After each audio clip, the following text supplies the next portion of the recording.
Morning दोस्तों, आप सभी का बहुत बहुत स्वागत है मेरे चैनल लर्निंग ट्री पे।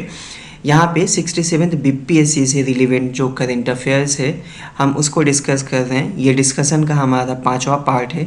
तो जिन लोगों ने पहला 4 पार्ट नहीं देखा है वो चैनल के प्लेलिस्ट में देख सकते हैं या फिर इस वीडियो के डिस्क्रिप्शन बॉक्स में उसका लिंक प्रोवाइड करा दिया जाएगा, आप वहाँ से देख सकते हैं। अभी हाल फिलहाल में ICRA का CEO किसे चुना गया है? तो देखिए ICRA का CEO जो है वो रामनाथ कृष्णन को चुना गया है। तो देखिए ICRA जो है वो एक क्रेडिट रेटिंग एजेंसी है। ICRA का हेडक्वार्टर जो है वो गुरुग्राम में है। इसकी जो फाउंडेशन हुई 1991 में हुई थी। ध्यान देना है कि यहाँ पे जो लार्जेस्ट शेयर होल्डिंग है इस कंपनी में वो किसकी है? मूडीज़ की है। विश्व में जो 3 सबसे बड़ी क्रेडिट रेटिंग एजेंसी है, ठीक है, उसका नाम है Moody's, Standard and Poor's and Fitch. ठीक है, हमें ये ध्यान रखना है। इसमें सबसे बड़ी जो है लार्जेस्ट जो है वो स्टैंडर्ड एंड पुअर्स का है। देखिए क्रेडिट रेटिंग क्या होता है कि क्रेडिट रेटिंग जो है वो एक 3 डिजिट का एक नंबर होता है, एक स्कोर होता है जिससे क्रेडिट वर्दीनेस है ना, यानी उधारकर्ता की साख का पता चलता है। क्रेडिट वर्दीनेस का मतलब हुआ कि जब बैंक आपको कोई लोन देती है तो क्या आप उस लोन को चुका पाने के हालत में हैं या नहीं। वो भारत में जितनी भी क्रेडिट रेटिंग एजेंसी है जो कि 7 है, उसको रेगुलेट कौन करती है? सेबी करती है, अंडर द सेबी एक्ट 1992 के तहत। ओके, नेक्स्ट क्वेश्चन है कि इंडिया की ऑफिशियल एंट्री जो है वे कौन सी मूवी है ऑस्कर के लिए। ठीक है, तो देखिए इस बार जो है हमने ऑफिशियल एंट्री के लिए जो मूवी चुनी है वो एक तमिल लैंग्वेज मूवी है।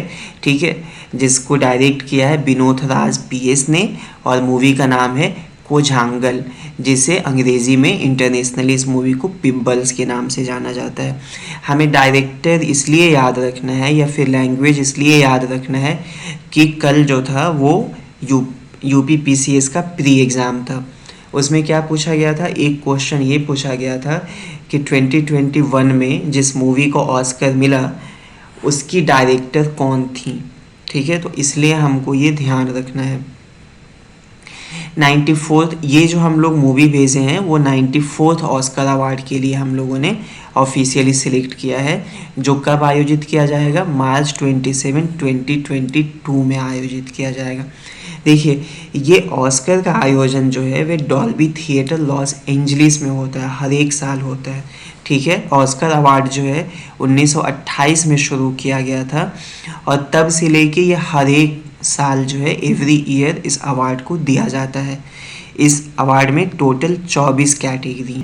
अवार्ड देता कौन है? Academy of motion picture art and sciences प्रदान करती है। ठीक है जी, तो ऑस्कर से रिलेटेड कुछ हम जीके देख लेते हैं। सबसे यंगेस्ट पर्सन जिन्हें ऑस्कर का अवार्ड दिया गया उनका नाम था टैटम ओनील। ठीक है, ये जो थी सपोर्टिंग एक्ट्रेस के लिए इन्हें अवार्ड मिला था, मूवी थी पेपर मून। ठीक, आज तक सिर्फ 2 एक्टर ऐसे रहे हैं जिनको ये अवार्ड मरणोपरांत पोस्ट थॉमसली दिया गया है। पहले एक्टर का नाम क्या है? पीटर फिंच हैं और सेकेंड एक्टर जो हैं वो हीथ लेजर हैं। हीथ लेजर को आप सब जानते होंगे, अगर आप में से किसी ने डार्क नाइट राइजेस देखी होगी तो उसमें जो जोकर का कैरेक्टर प्ले करते हैं वो एक्टर जो हैं वो हीथ लेजर थे। ठीक है, आज तक ऑस्कर जो है, जैसे हमने देखा कि 1928 से ऑस्कर की शुरुआत हो गई थी। ठीक, और आज तक जो है 93 टाइम्स जो है ऑस्कर अवार्ड जो है डिस्ट्रीब्यूट किया जा चुका है। ठीक है ना, लेकिन उसमें सिर्फ 2 बार ही जो है बेस्ट डायरेक्टर का अवार्ड किसी फीमेल को मिला है। पहला फीमेल जो थी, पहली महिला जो थी, उनका नाम था कैथरीन बिगेलो। ठीक है, इन्हें द हार्ट लॉकर के लिए 2009 में यह अवार्ड मिला था। दूसरी महिला जिन्हें ये अवार्ड मिला है वो हैं छोले झाओ, जिन्हें नोमैड लैंड के लिए, जिन्होंने इस मूवी को डायरेक्ट किया था, उन्हें ये अवार्ड मिला है। तो हमें ये दोनों नाम याद रखना है। ठीक है, नेक्स्ट है, देखिए चूँकि 94th एकेडमी अवार्ड जो है वो मार्च 2022 में होना है, हमारा BPSC का प्री जो है वो जनवरी में शेड्यूल है, तो हमें 93rd एकेडमी अवार्ड वाला कुछ मतलब कैटेगरी हमें याद होना चाहिए। जैसे बेस्ट फिल्म का अवार्ड जो है वो नोमैडलैंड को दिया गया है, ठीक है। बेस्ट एक्टर का अवार्ड जो है वो एंथोनी हॉपकिंस को दिया गया है। इनकी फिल्म आई थी द फादर में इन्होंने लीड रोल प्ले किया, उसके लिए दिया गया है। ध्यान देना ये है कि एंथोनी हॉपकिंस साहब जो हैं आज तक के सबसे उम्र दराज यानी कि ओल्डेस्ट एक्टर हैं जिन्हें ये अवार्ड मिला है। इस बार जो बेस्ट एक्ट्रेस का अवार्ड मिला है वो किन्हें मिला है, फ्रांसिस मैकडॉर्मैंड के लिए इन्हें मिला है, ठीक है। ये जो है 3 बार ऑस्कर की अवार्ड ये मिला के जीत चुकी हैं। सबसे ज़्यादा बार ऑस्कर का अवार्ड जीतने का जो रिकॉर्ड है वो है कैथरीन हेपबर्न को, जिन्हें ये अवार्ड 4 बार मिल चुका है।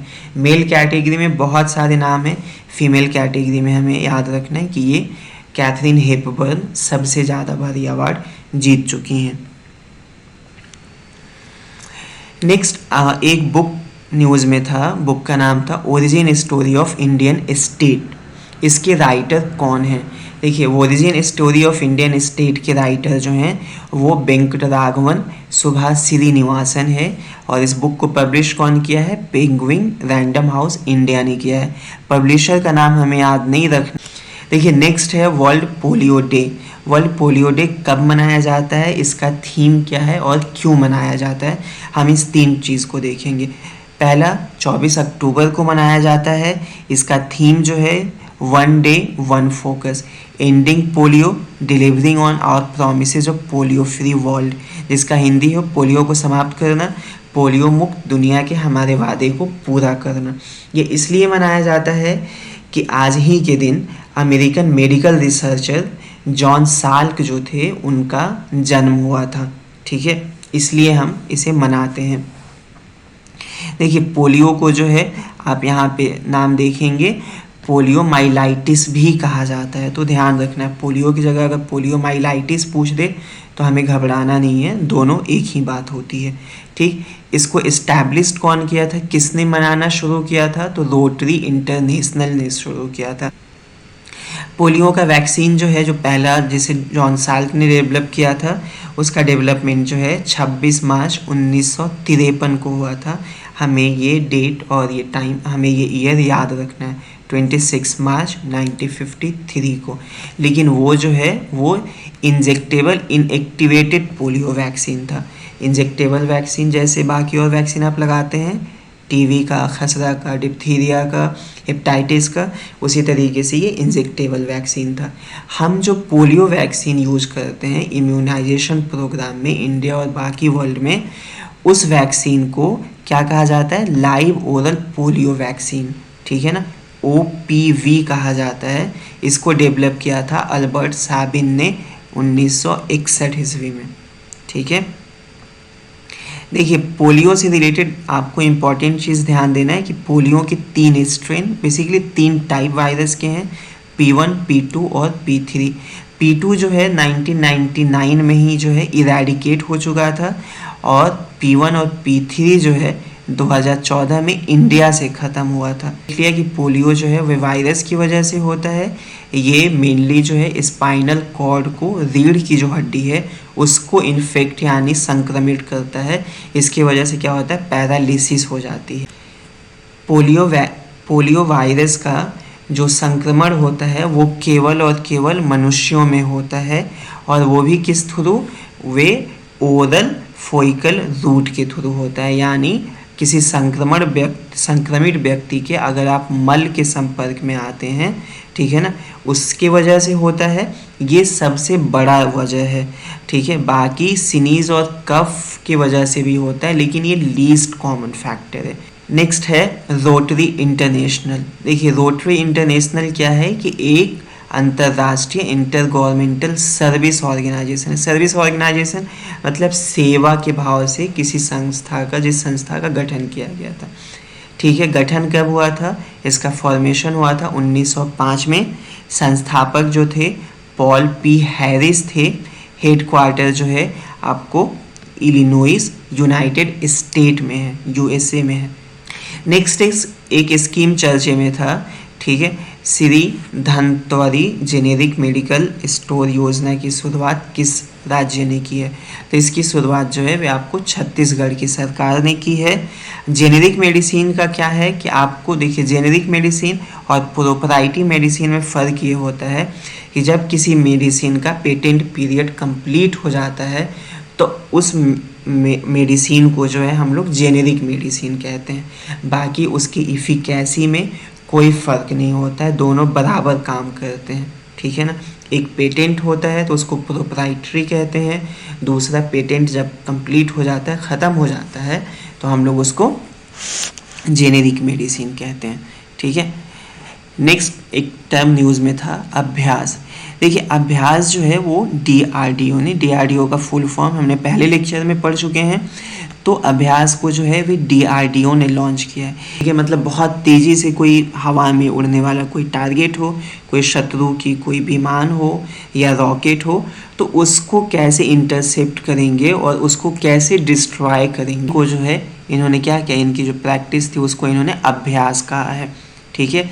ये कहाँ पे संचालित किया गया, इंटीग्रेटेड टेस्ट रेंज जो कि चांदीपुर ओडिशा में है, वहाँ पे संचालित किया गया। नेक्स्ट है रूल ऑफ लॉ इंडेक्स।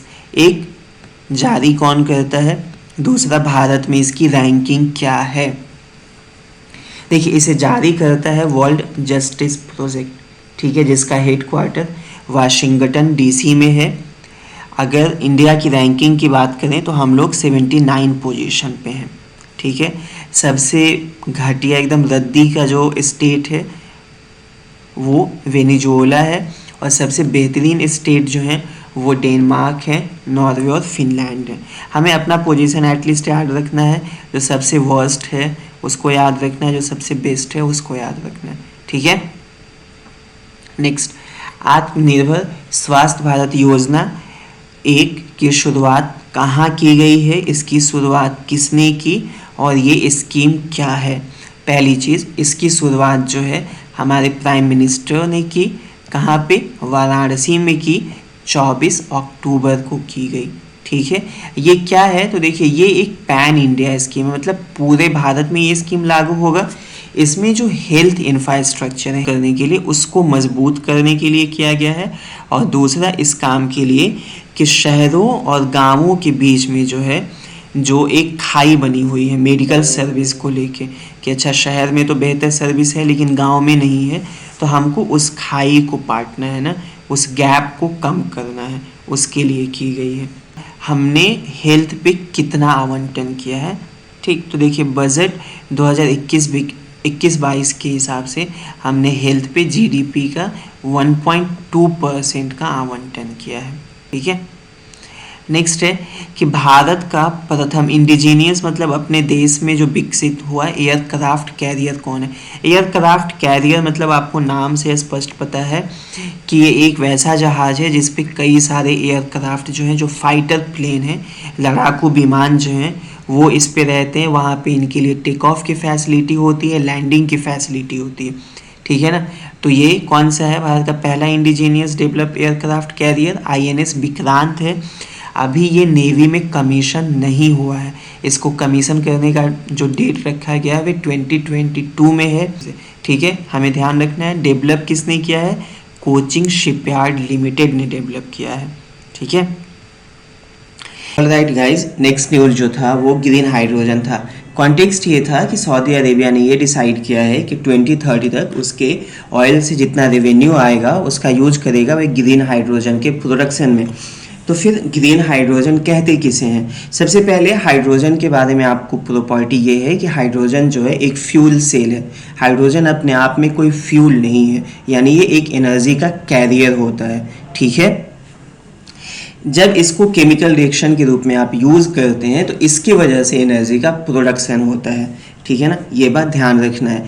दूसरी इंपॉर्टेंट चीज़ हाइड्रोजन फ्यूल से रिलेटेड ये है कि जब भी हाइड्रोजन गैस का आप यूज करते हैं एनर्जी के प्रोडक्शन में तो एकमात्र बाई प्रोडक्ट जो है वो वाटर होता है। ये हमें इसलिए याद रखना है कि पिछले सालों में BPSC का आप क्वेश्चन देखेंगे तो उसमें वे इस तरीके के सवाल पूछे हुए हैं कि अगर कोई केमिकल रिएक्शन संपादित होता है जैसे कि फोटोसिंथेसिस तो उसमें बाई प्रोडक्ट क्या होता है, ठीक है ना, तो हमें ये ध्यान रखना है। तो अब हम देखते हैं कि हाइड्रोजन का प्रोडक्शन कैसे होता है। देखिए हाइड्रोजन का प्रोडक्शन अगर मेजर रूप से बात करें तो आप कर सकते हैं इलेक्ट्रोलाइसिस से, यानी जो जल है, जल के आपको पता है कि उसके दो कंस्टिट्यूएंट हैं, वाटर है और हाइड्रोजन है। तो किसी तरीके से अगर आप इनको ब्रेक कर पाएँ, है ना, तो आप वहाँ से आराम से हाइड्रोजन निकाल सकते हैं। दूसरा, आप जो है एल्गी का यूज कर सकते हैं हाइड्रोजन के प्रोडक्शन में, ठीक है। तो अगर हम यूज करते हैं इलेक्ट्रोलाइसिस का, उससे जो हाइड्रोजन का प्रोडक्शन होना है, तो उसमें एनर्जी, वे जो इलेक्ट्रिसिटी है वो आप कहाँ से जनरेट कर रहे हैं, उसके हिसाब से हाइड्रोजन 5 तरीके की होते हैं। अगर हमने इलेक्ट्रोलाइसिस के लिए जो एनर्जी है, जो इलेक्ट्रिक करंट है, उसका प्रोडक्शन अगर रिन्यूएबल सोर्सेज से किया है उसको ग्रीन कहते हैं।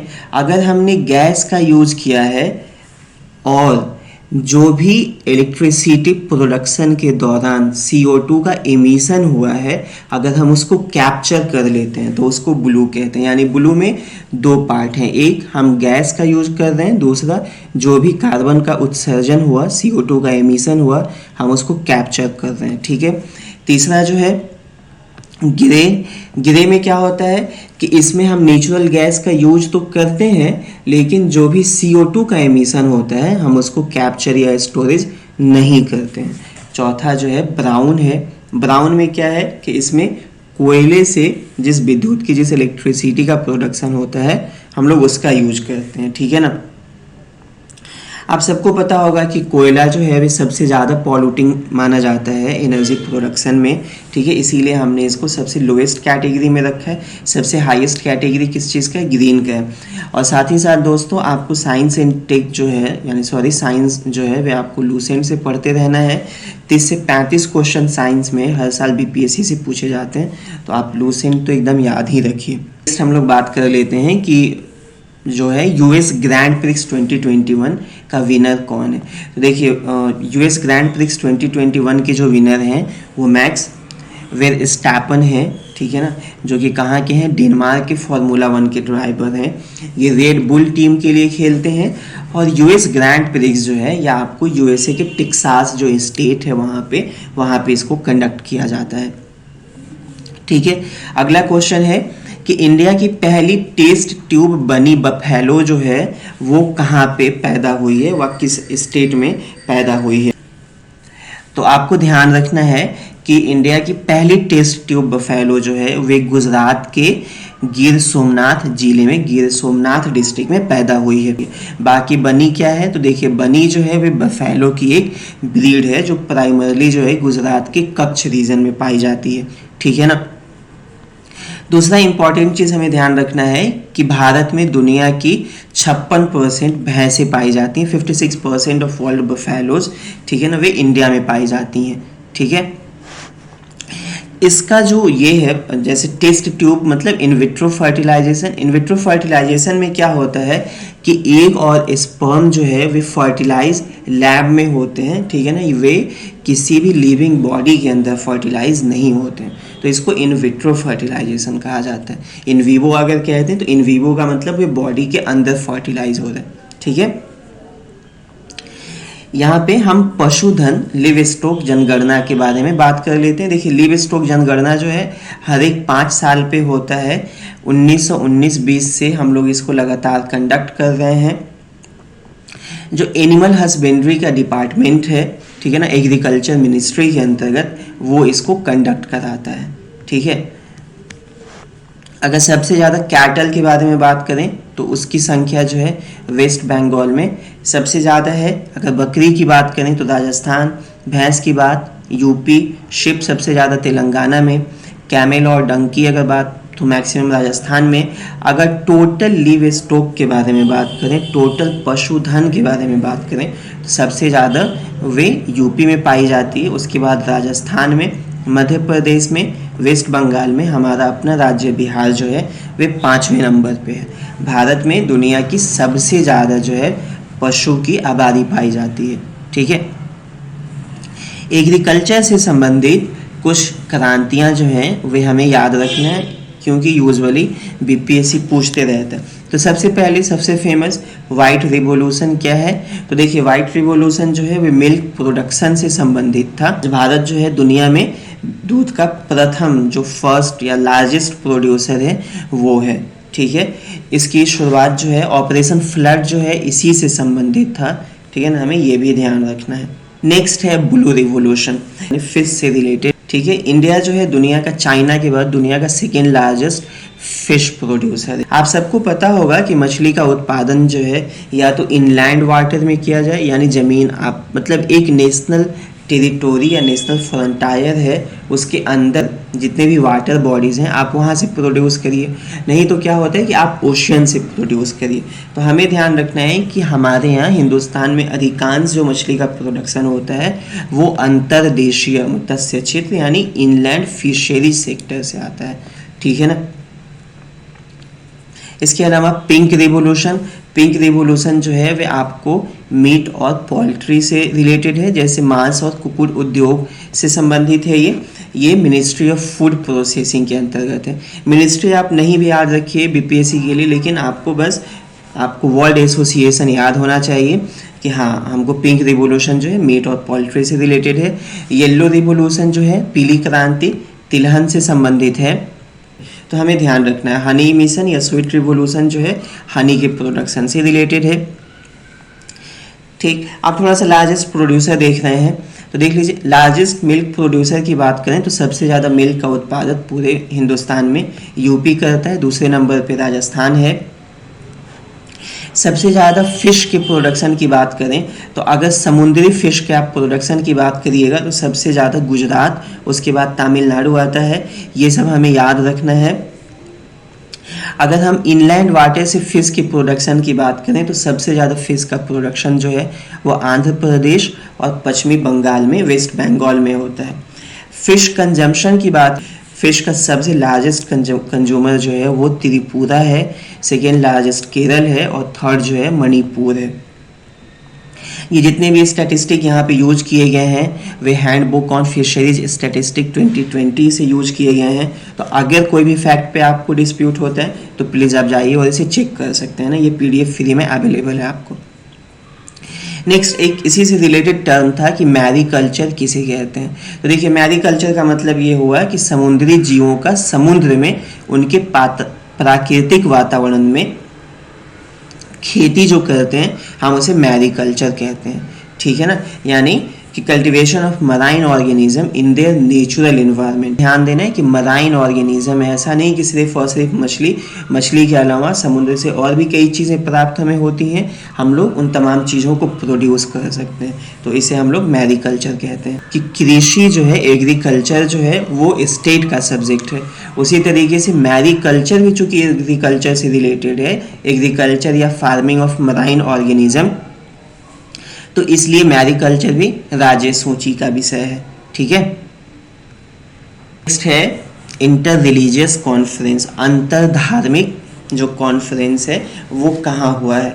तो ये कहाँ किया गया है, नागपुर में किया गया है। जगह हमें ध्यान रखना है। बाकी कुछ जानकारी ये है कि थीम इसका जो था global challenges to communal harmony in role of India. Next जो है कि आज़ादी अमृत चाय जो है वे किसने लॉन्च की। अब देखिए कायदे से इस न्यूज़ का हमारे प्रिपरेशन के से क्या ही संबंध होना चाहिए कि अब कोई चाय बनाए हम उसको अब हम इसको इसलिए पढ़ रहे हैं क्योंकि इसको लॉन्च जो है वे मिनिस्ट्री ऑफ हेवी इंडस्ट्रीज़ ने किया है। ठीक है, तो चूँकि गवर्नमेंट की एक स्कीम है तो हमारे लिए जानना ज़रूरी है। जिस कंपनी ने इसको लॉन्च किया है उस कंपनी का नाम है एंड्रयू यूल, ठीक है, एंड कंपनी लिमिटेड। ये जो है एक सेंट्रल पब्लिक सेक्टर अंडरटेकिंग है, यानी वो केंद्र सरकार के अंदर एक कंपनी है जिसका नाम क्या है, एंड्रयू यूल एंड कंपनी। 115 साल पुरानी ये कंपनी है, हेवी इंडस्ट्री मिनिस्ट्री के अंतर्गत काम करती है। ठीक, तो इन्होंने इस चाय को लॉन्च किया है। ठीक है, हमको याद रखना है कि हमारे जो अभी मिनिस्टर हैं वो हेवी इंडस्ट्रीज, ठीक है ना, भारी उद्योग मंत्री कौन है, MN पांडे हैं। इन मिनिस्टर साहब को याद रखना है हमें। अगर लार्जेस्ट टी प्रोड्यूसर के बारे में बात करें, विश्व में चाय का सबसे बड़ा उत्पादक देश जो है वो चीन है और दूसरे नंबर पे सबसे बड़ा उत्पादक देश भारत है। लेकिन अगर लार्जेस्ट टी कंज्यूमर की बात करें तो सबसे ज़्यादा टी का कंजम्पशन जो है वो टर्की में किया जाता है। लार्जेस्ट प्रोडक्शन ऑफ टी अगर किसी इंडियन स्टेट के कॉन्टेक्स्ट में बात करिएगा तो सबसे ज़्यादा टी का प्रोडक्शन जो होता है वो असम करता है, और सेकेंड नंबर पे टी का प्रोडक्शन जो है वो वेस्ट बंगाल करता है। नेक्स्ट जो है वो है कि वैश्विक कृषि उत्पादकता रिपोर्ट के अनुसार कुल कारक उत्पादकता, ठीक है, टोटल फैक्टर प्रोडक्टिविटी जो है वो कितनी है। हमें याद रखना है कि टोटल फैक्टर प्रोडक्टिविटी कितनी है, 1.36% की है, ठीक है ना। अगला है कि ये वैश्विक कृषि उत्पादकता रिपोर्ट जो है उसे कौन जारी करता है। एग्रीकल्चरल प्रोडक्टिविटी रिपोर्ट जो है उसको जारी करने वाली जो संस्था है उसका नाम है college of agriculture and life science, Virginia, USA की एक संस्था है, वो जारी करती है। नेक्स्ट ये है कि किस संस्था ने एक वैज्ञानिक सलाहकार समूह का गठन किया है इस बात को पता लगाने के लिए कि नोबल पैथोजेंस जो हैं वो उसकी ओरिजिन कहाँ से हो रही है, ठीक है ना। तो हमको ध्यान रखना है कि ये WHO है। बाकी नोबल पैथोजेन से क्या मतलब है, नोबल पैथोजेन का मतलब जो नए नए पैथोजेन हैं, वैसे रोगजनक कारक जो अभी मार्केट में नए जिनकी एंट्री हुई है, that is called noble pathogen. इसमें हमें ध्यान रखना है कि एक इंडियन साइंटिस्ट है जिनका नाम है डॉक्टर रमन गंगाखेडकर, ये भी इसमें शामिल है, ठीक है। नेक्स्ट है कि फिजिकल मॉनिटर रिपोर्ट कौन जारी करता है, राजकोषीय मॉनिटर रिपोर्ट कौन जारी करता है। तो देखिए राजकोषीय मॉनिटर रिपोर्ट जो है वो इंटरनेशनल मॉनिटरी फंड जारी करता है। इस रिपोर्ट में ये बताया गया है कि वैश्विक ऋण जो है वो 226 ट्रिलियन डॉलर पहुंच चुकी है, ठीक है, जिसमें सबसे लार्जेस्ट कंट्रीब्यूशन जो है वो डेवलप इकोनॉमी का है। डेवलप इकोनॉमी जैसे यूएसए हो गया, जर्मनी हो गया, जापान हो गया। हमारा अगर इंडिया की अगर डेप्ट की बात करें तो कह रहा है कि हमारा डेप्ट जो है वो इंक्रीज हुआ है, वो बढ़ा है कितना से 68.9% से बढ़ के 89.6% हो चुका है, ठीक है। तो अभी वर्तमान में यानी कितना हुआ, वर्तमान में हमारा डेप्ट जो है 89.6% ऑफ GDP है ना, यानी ग्रॉस डोमेस्टिक प्रोडक्ट का इतना होता है। एक है कि 2021 में जारी सरकार की हालिया अधिसूचना नोटिफिकेशन के अनुसार गर्भावस्था प्रेगनेंसी को समाप्त करने की गर्भकालिक सीमा गेस्टेशनल लिमिट क्या है। हमें इस लिमिट को ध्यान रखना है कि ये 24 वीक है। पहले ये क्या था, 20 वीक था। यानी अगर कोई भी लेडी पहले 20 वीक के अंदर में अपना अगर प्रेगनेंसी को टर्मिनेट करना चाहें, यानी गर्भपात करना चाहें किसी भी मेडिकल कॉम्प्लिकेशन या रीजन की वजह से, तो वे करवा सकती थी, लेकिन अब इसको बढ़ा के 24 वीक कर दिया गया है। अगला जो है CRISPM टूल क्या है, क्रिस्प टूल क्या है। देखिए इसका फुल फॉर्म होता है climate resilient information system and planning. इसको लॉन्च किन्होंने किया है, हमें ध्यान रखना है कि रूरल डेवलपमेंट और पंचायती राज मिनिस्टर गिरिराज सिंह, और उन्हीं के साथ जो है लॉर्ड तारिक अहमद जो हैं वे minister of state for South Asia और कॉमनवेल्थ हैं, ठीक है। ये यूके के मिनिस्टर हैं, ठीक है। तो यूके के ये मिनिस्टर और rural development minister Giriraj Singh ने मिलकर इसे लॉन्च किया है, ठीक है। इसमें ये कहा गया है कि मनरेगा का जो स्कीम चलता है ना, उसमें हम लोग क्लाइमेट इंफॉर्मेशन को इंटीग्रेट करेंगे, ठीक है ना, यानी जलवायु परिवर्तन से संबंधित जो भी भौगोलिक सूचना है हम उसको उसमें शामिल करेंगे मनरेगा में, और उसके हिसाब से हम लोग किसी योजना पे काम करेंगे, ठीक है। तो बस आज के लिए दोस्तों इतना ही, और सॉरी वीडियो का लेंथ लंबा इसलिए हो गया कि गाइज आप देख ही पा रहे हैं 24 और 25 दोनों का करंट अफेयर्स इसमें इंक्लूड किया गया है। इसकी वजह से